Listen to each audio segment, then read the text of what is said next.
Alright guys, this is my top 5 with a twist for 2018.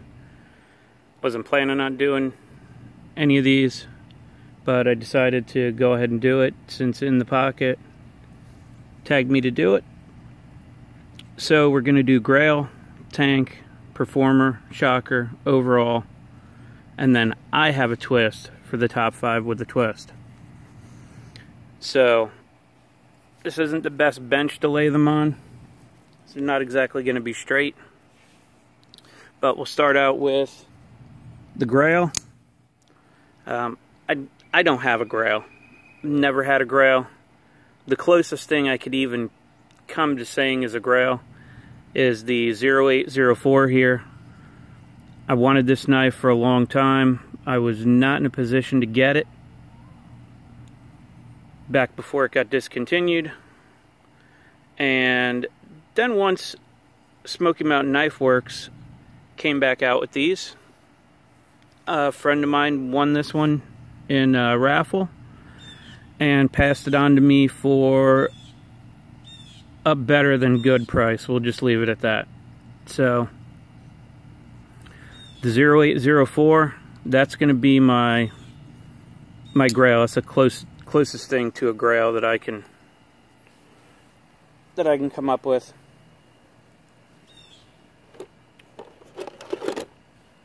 For my Tank,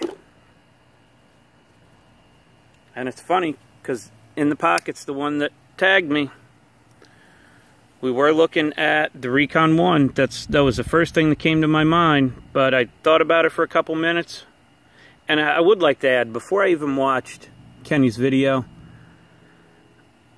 I wrote down the categories and picked out the knives I was going to put into those categories. I already did that before I even watched his video, so I was going to put this in the Tank category, but then I decided that even though I really like that knife, the Recon 1, and it would be good for that category, I gotta go with the Ultimate Hunter. And it was super funny that he picked the same one for Tank category. I mean, this knife just feels super solid. I definitely would never be afraid of breaking it, the tip or anything like that. I found it to be a great all-around knife. I don't think it doesn't carry bad at all. I believe it's only about 5 ounces. I really enjoy this one. You know, this is one of the knives that, if for some reason it was all I had on me and I could never get back to my house, I'd know that this would get done what I need to get done for the most part. So that's my Tank, and they're sliding down the bench. And the third one is the Performer. Yes. Yeah, if you guys watch Kenny's video, you know why I'm laughing. Like I said, I had already picked these out before I even watched his video. The bug out here, I'm putting that as the Performer. Definitely performs awesome. Cuts awesome, slices awesome. You know, may not be the best one, but I've used this way too much since I got it. I mean, I don't know why I waited so long to get one. You know, I thought it was just another knife. A lot of people said it was good. A lot of people complained it had some flex in it, things like that. It's absolutely great knife. Talked about it in a previous video. This is definitely a Performer right here.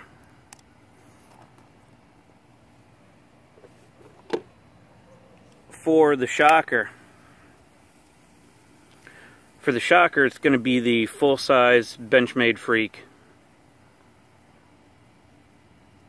I bought this knife just to check out, and I've had every intention of using it for a week or two and turning around and selling it.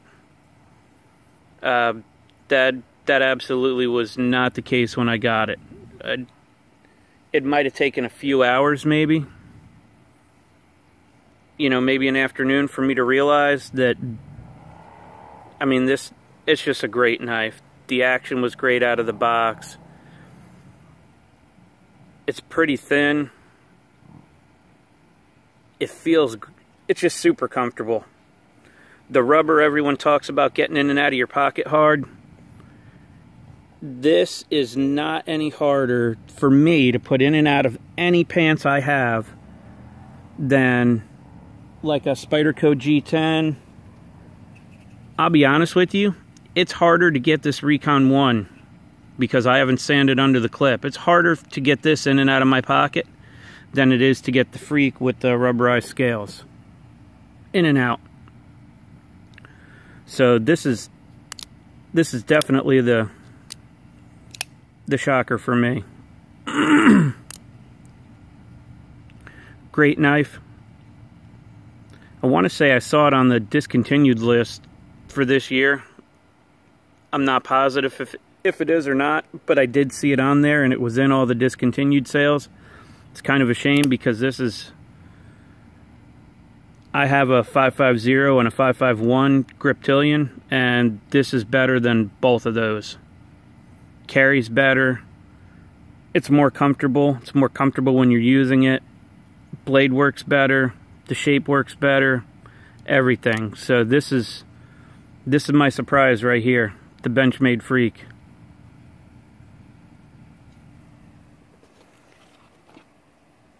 And for overall, my overall knife, it may not have the best fidget factor or anything like that, but this would definitely be my overall knife. This is the hollow ground version. Yeah, I wasn't paying attention and messed up the tip. That's not actually the bevel, that's actually where I wore the coating off. Anyway, this would be my overall knife. It carries great. I mean, it is a backlock, but the blade drop, you know, the blade drops right down on its own.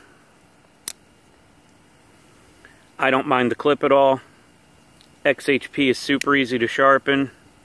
I find it to be very comfortable. Nothing I've tried to use this for have I had a problem getting done at all. So this is definitely my overall knife of 2018. I believe I got this one in January. Back right around the time they announced they were going to be going away from XHP. So that is my overall. My twist on the 5 with a twist is user's choice. So I know the people that have done it so far haven't got to do user's choice, but I'm adding it in there. User's choice for me is this particular knife, the lightweight Mannix in S90V. I have quite a few Mannix lightweight and G10. Last year I was going to do a 365-day Mannix challenge, so I started out on December 27th of 2017 carrying a lightweight Mannix. I rotated other ones in with different steels during the year, but I want to say somewhere around July or maybe August, it pretty much was this one only. A couple times I did loan it out to a few people that are in a knife group with me that live close by. I did loan it out for a couple weeks to each one of them. Though I didn't carry it then. I went between my 110V and my XHP lightweight. But this particular one, I love S90V. I have no problems with Spyderco's S90V. I don't have to sharpen it very often. Does great for me. And for my choice for a user, this, because I had one on me so long during the year, it was one of the first things I always reached for, was the Mannix. Unfortunately, I did not get to finish my 365 Mannix. I missed it by 16 days. I had lumbar spine surgery on December 4th. And on December 11th, I got taken back to the hospital via ambulance and found out that I had 5 blood clots in my left lung. Was in the hospital for 3 days. So on December 11th was the last day that I carried a Mannix, and I had to make it until the 27th of December. So I'm 16 days short of making it. Not upset about it. Love the Mannix. That's why I have so many of them. So that's my twist on the 5 knives with a twist. And now I know some of these guys have already done their 5 knives, but I want to see their 5 knives with a twist. And that's going to be BigRedEdc, Jack Farm Boy, and Grateful Panic. And in addition to the Grail, Tank, Performer, Shocker, Overall, I added the user's choice. I'd love to see what their user's choice is. And I would also add to the twist of, if there's a category that is not on here that one of you 3 thinks should be on there, go ahead and add it on when you do yours. And I'd love to see what yours is. But these are mine: Grail, Tank, Performer, Shocker, Overall, user's choice. So that's it. Those are mine. Gonna let these 3 people know that I'd like to see theirs: BigRedEdc, Jack Farm Boy, Grateful Panic. And as always, I appreciate your time, and thanks for watching.